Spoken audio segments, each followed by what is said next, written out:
Today I'm in Westminster in central London, and the reason why I'm here is to go to this place behind me, the Clermont Hotel, which is at Charing Cross Station.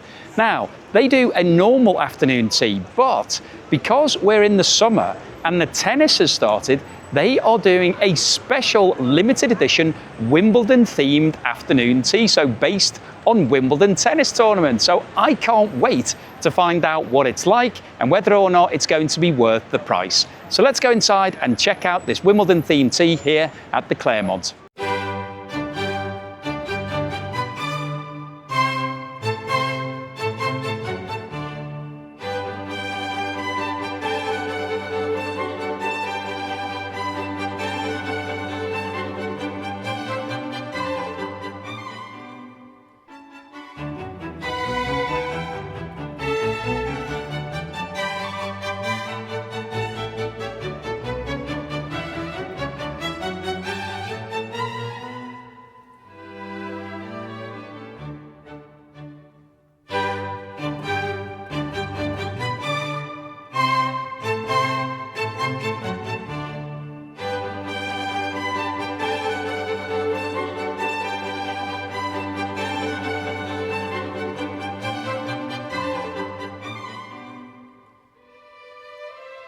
So here we are inside Platform 7, which is the name of this restaurant. And the reason why it's called Platform 7 is because it's part of Charing Cross Station. So Charing Cross Station was built over 160 years ago, and it's only got 6 platforms. So Platform 7 is a sort of little cute, fun way of sort of saying that this is the secret platform that nobody knows about. So that's the name of the restaurant.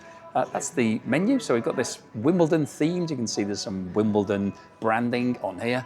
And we've got some Wimbledon influence in the food. We'll have a look at that when it comes.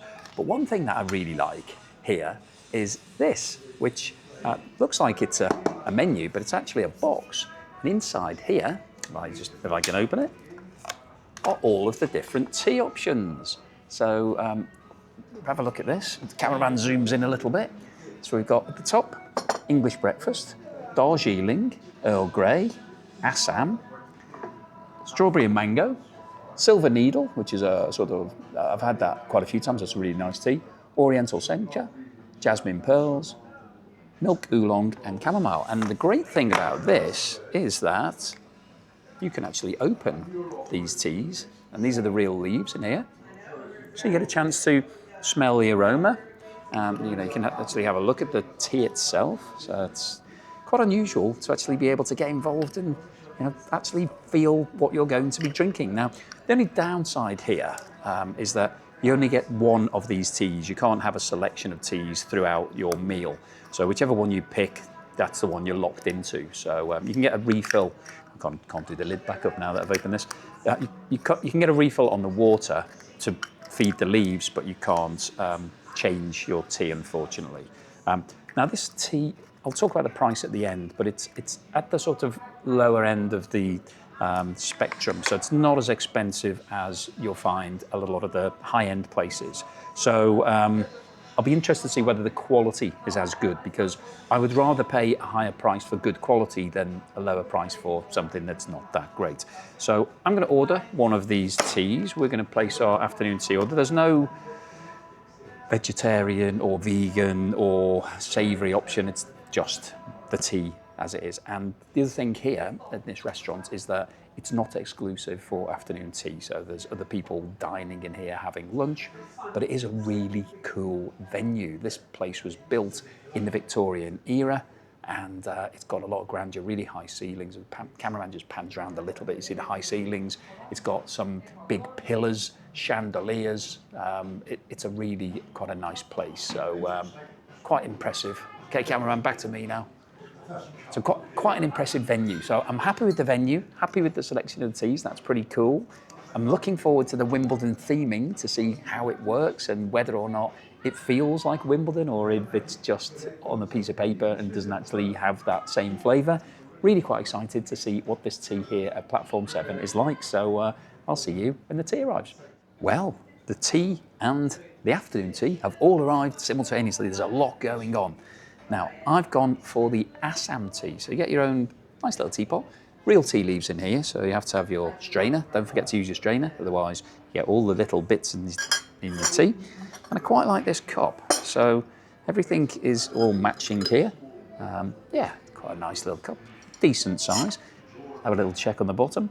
So this is William Edwards, which I presume is a fine China brand, but quite nice. Anyway, let's try some of this tea, see what it's like before we have a look at the actual food. Well, one thing I like about this teapot, it pours well, because most teapots that I find these days always drip. So you pour it out, and then next thing you know, there's drips going everywhere. Not a drip in sight here, which is always good. And then you get a little thing to put your tea strainer in to make sure it's not dripping. Now, interestingly, there are no leaves in that. There are leaves in the teapot, but they're all at the bottom. Okay, let's see what this Assam tea is like. The reason I've gone for Assam is you're only allowed one tea here. So I would have gone for English breakfast, but it can get a bit strong as you go through the meal. Assam, a bit more mild. Oh, it's really nice. If you haven't had Assam tea, ASSAM, try it out. It's a really good blend. You can get tea bags, Assam, but it's much better having the actual leaves. Okay, so let's have a look at this. Cameraman, you can have a little look at this. So we've got a classic 3-tier stand here, which I think is quite nice. It's a nice way of presenting it. We've got the savouries at the bottom, which are all sandwiches. We've got the scones in the middle, and then we've got the special Wimbledon cakes at the top. We're going to talk about those a little bit later. Now, just talk about Wimbledon for a second before we get into the sandwiches. So Wimbledon is the oldest of all of the Grand Slam tournaments. So the Grand Slams, there's only 4 of them. There's the Australian Open, which is held in January, I think. We've got the French Open, which is held usually in May or June. We've got Wimbledon, which is held end of June, early July, and then you've got the US Open, which I think is held September, October, November, something like that. I think it's in October. So they're the 4 tournaments, and the reason why they're the Grand Slams is that you have to, it's the best of 5 sets if you're a man, or 3 sets if you're a woman. So it's longer than most of the other tournaments where you only play 3 sets as a man, but you do get paid a lot of money. And the good thing, you'll be glad to know, is that the prize money is equal for men and women at all of these tournaments. And this year, the prize money, if you win the men's or the ladies' tournament, £3.8 million, which, if you're in US dollar terms, that's close to $5 million US. Wow, I think I might start playing a bit of tennis. Even if you lose in the first round, you get £80,000 this year. So it's worth it. If you can get a wild card, get one. Anyway. So it's held once a year, one of the Grand Slams, and this tea has been themed on it. But let's start off with the sandwiches now. So firstly, in terms of presentation, I think I like the plate that it's on. It's quite busy. You know, the plate's pretty full. I like it when you get a little bit of space on the plate where you can spread the sandwiches out a bit. These are all really packed in together. It's a bit like commuters on the train on the way here. Now, in terms of the aesthetic, what does it look like? Not the best I've seen. Quite a lot of the teas that I have recently where they have different coloured breads and different coloured things, and then maybe, you know, if you go to places like Harrods, they put little blobs on the side of the sandwich, you know, just to dress it up. Or you might get a tart or a sausage roll or a bun or something that just makes it a little bit more interesting. This is all sandwiches, and there are only 4 of them. And some of the teas we've been to, we've had 5 or 6. So first impression, not as exciting as some of the teas. Now, in terms of what we've got here, we've got smoked salmon, ham, cucumber, and egg. So fairly classic, but nothing hugely exciting from a taste perspective. We don't have coronation chicken. We haven't got anything exotic. So, you know, my expectations are relatively low in terms of what these sandwiches are going to be like. But let's get started. So I'll start off with the salmon one because not usually my favourite now. If we have a look at that, you can see that the filling to bread ratio is a reasonable amount of filling, but there's a lot of cream cheese in there compared with salmon. There's a little slither of salmon, quite a lot of cream cheese. Quite a big sandwich though, quite a good 4 bites in that.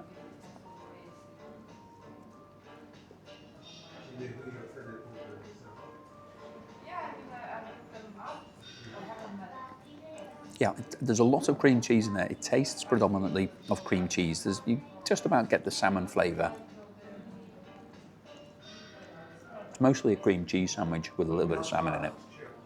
The bread's fresh. Could I make that at home? Yeah. Could I make it better at home? Definitely. So, not a brilliant start, but you know, not a bad sandwich. Now, egg mayonnaise. What I like about this one is it's not just egg. So you can see some different colours in there. They've mixed it in. There's maybe some cress. Because egg mayonnaise can be a little bit dull in terms of the taste. Let's see what this one's like. It's on white bread.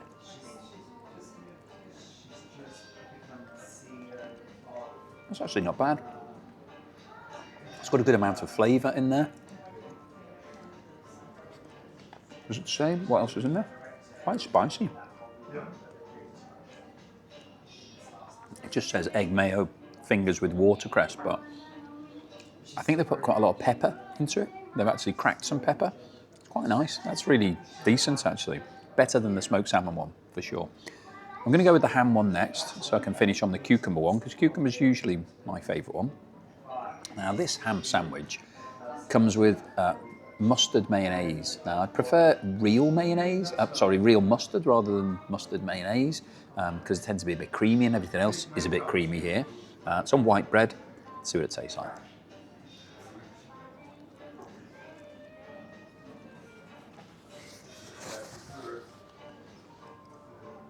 Well, it's real ham, so it's not processed ham. It does actually, you can see the mustard mayonnaise, it's a bit yellow on the side. It does have a mustard kick to it, it's quite nice. It's actually all right, that.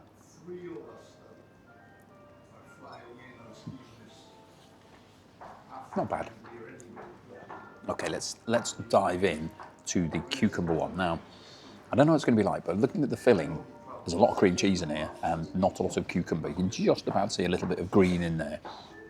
Very thin slither of cucumber, but maybe it'll taste great. Let's see.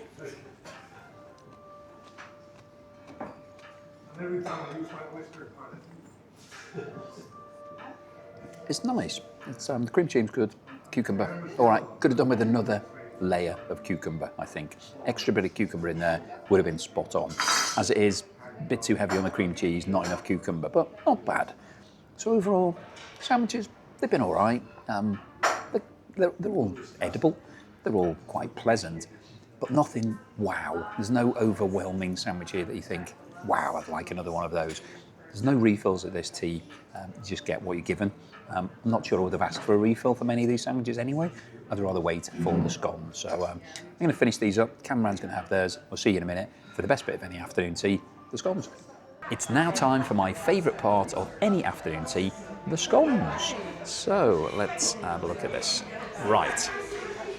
So we've got two each. We've got 2 ordinary ones and 2 raisin ones. Now, this comes with pots of jam. So we've got raspberry jam. This is Wilkin and Sons. This is the one that you get at most afternoon teas if it comes in a jar from a shop, basically. This is the brand that everybody seems to have. 1 raspberry and 1 strawberry. So, and obviously the clotted cream. Now, I thought that was a bit stingy, so I asked if we could have some more, and they've very kindly given us another serving of it, which is pretty good. So that means that me and the cameraman get 1 each, which is good, because I can then have all this to myself. So let's start off with this fruit scone. Now, first impression, I like it. It's light, but it's hard on the outside, so it's nice and firm. Dusting of sugar on the top, which is quite unusual. Sometimes they have a glazing on the top, and it's got a nice defined crack. So if you've been watching these videos, you'll know that cutting a scone, that's a no-no. You do not do that. That's not what the royal family does, and I only do things that the royal family do, generally speaking. So let's see if I can get a nice even break on this and get ideally what you want is 2 equally sized halves, so that you're having the same on both sides. It's got a bit bottom heavy there, so I've got probably a 1/3, 2/3 split. That's quite common, to be honest. There's a good amount of raisins in there, so I've got quite a lot of fruit. Quite looking forward to that. Okay, now, if you've been watching me, you'll know that there's 2 ways of doing this. Either you put the cream on first with the jam on top, or you put the jam on first with the cream on top. It's a personal preference. There is no rule about what you do, unless you come from Cornwall or Devon, and then they have a certain way of doing it. I always like to go with the jam first. So this is the raspberry jam. And then just sort of perch the clotted cream on the top now. A good clotted cream should have the consistency of room temperature butter, and I would say this looks about right. So it's nice and spreadable, staying on the spoon because it's quite thick, but it's easy to manipulate. So let me just put it onto my plate, and I'll take it from there with the knife, put a good portion of that on. Now, I said in a recent video that whatever you put on the top is the lasting flavour sensation. So if you go with cream top, then it should be firstly a jam sort of fruit flavour, and then the cream will then make it a nice creamy sensation. And if you go with the jam on top, it'll be creamy first and then a jam sensation. Somebody pointed out to me in the comments that it depends how much you put on. So, if you put loads of cream on, it's going to taste of cream. You put loads of jam on. Now, I've got quite a lot of both on there, so I like to go with an equal proportion if I can. Let's see what this is like.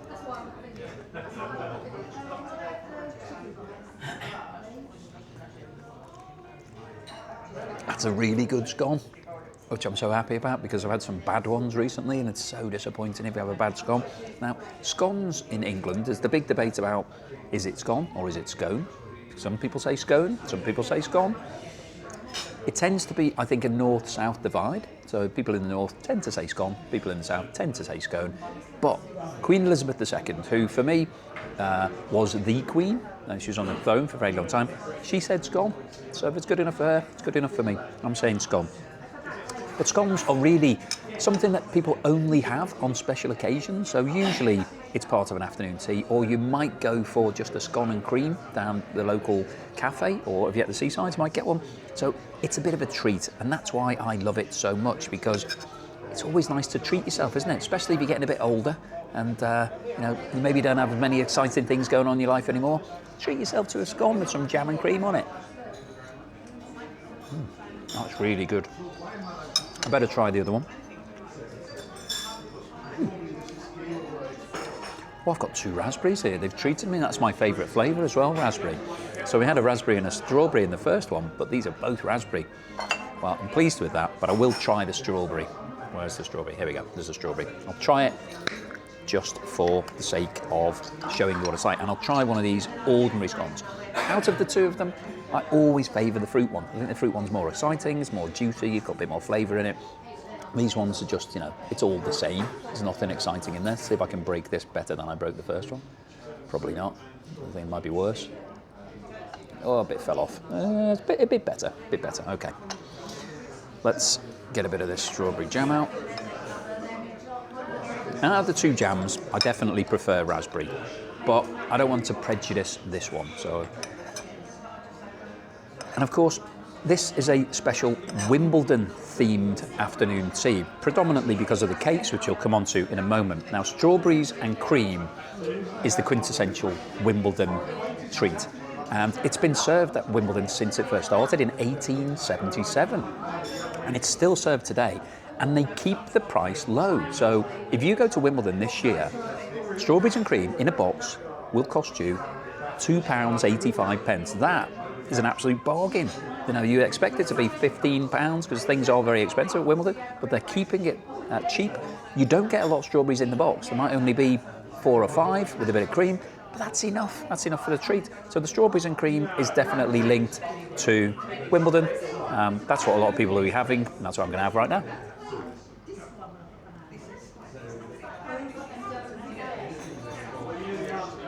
That scone's really nice. It's actually nicer than that one because it's really crisp, really light. I think the fruit must change the way it cooks in the oven. That's delicious. Strawberry jam, really good as well. Not quite as good as the raspberry for me, but pretty good. So I'm going to crack on with these scones. The cameraman is going to have theirs, and I'll see you in a moment for the exciting part of this afternoon tea, the Wimbledon-themed cakes. Cheers. Okay, it's now time for the Wimbledon-themed cakes. So this is basically the highlight of this afternoon tea. So let's have a look. We've got 3 different cakes here. So the first one, we look at this. This is the Wimbledon logo. So it says the Championships Wimbledon on there. I presume that they have paid Wimbledon for a license fee to be able to use that. And that's a lemon macaron. We've then got this one, which is a raspberry Pimm's and lemon cheesecake. So Pimm's is a traditional drink at Wimbledon that everybody has with lemonade. It's alcoholic, but not too alcoholic. And then this one, which is probably the highlight of all three of them, is a strawberry and clotted cream tart, which obviously looks like a tennis ball. So, where to start? Well, I think I'll save that tennis ball one. No, I'm going to start with the tennis ball one because it's the best one. So, I mentioned before that the strawberries and cream, that's a big part of Wimbledon. Now, the yellow balls, there is an interesting story about yellow balls, which I'll tell you about. It's clean, don't worry.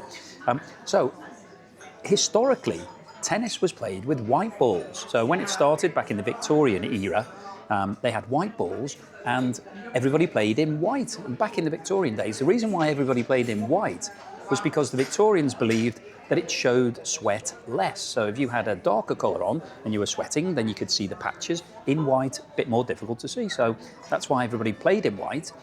And when Wimbledon first started in 1877, there was a strict rule you could only play in white.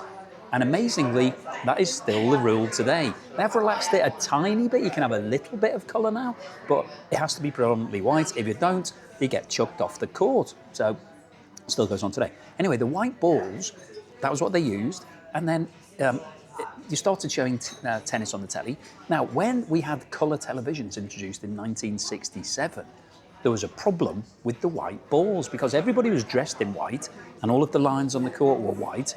When the white ball went onto somebody's chest or whatever, you couldn't see it on the TV, so it was causing problems.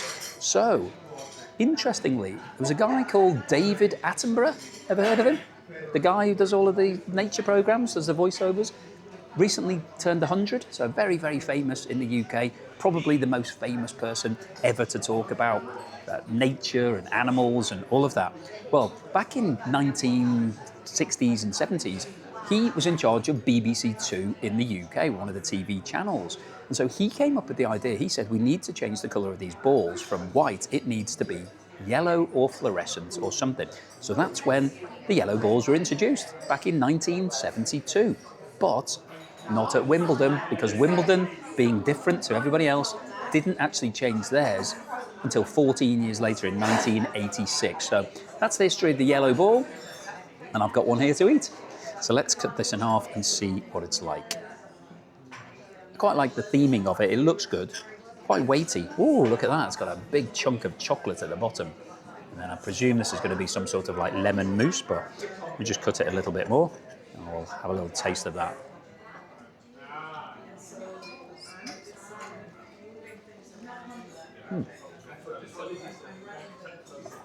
Sorry, somebody's just asking for that. It's quite coconutty. So the chocolate at the bottom is like a chocolate ganache, very nice. And then the rest of it, it's clotted cream. It's weird because instinctively you think it's going to taste of lemon. It looks like it should taste of lemon. It's yellow. It doesn't. It just tastes of clotted cream, which is a bit surprising to the senses. And then the coconut on the outside, which gives it the yellow ball, the sort of furry look that you get from a ball. I don't know whether that works, to be honest. It looks great. I just wish it tasted of lemon. If it tasted of lemon, it would have been great. Anyway, I'll have the strawberry. It's pretty pleasant. It's nice, but not as nice as I was hoping it was going to be. Okay, I'll try the macaron next because it's a macaron. So that's got the Wimbledon logo on it, which is pretty cool. Let me see what this is. It's meant to be a lemon macaron. It says, it's what it says on the menu. It doesn't look like a lemon macaron, so again, mentally, I'm thinking this is going to be vanilla. Let's see what it tastes like.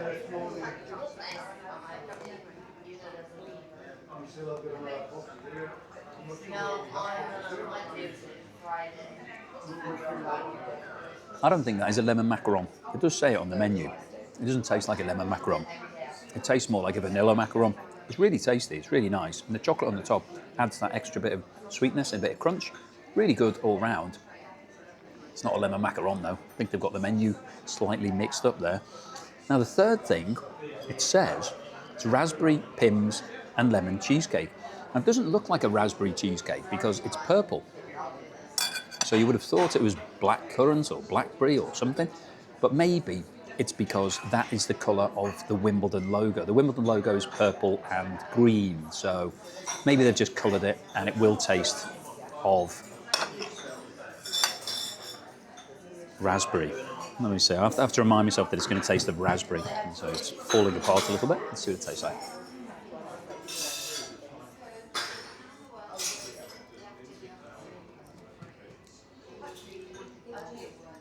It doesn't taste of raspberry. I don't know what it tastes of. It tastes like cheesecake. And it's not quite a nice cheesecake.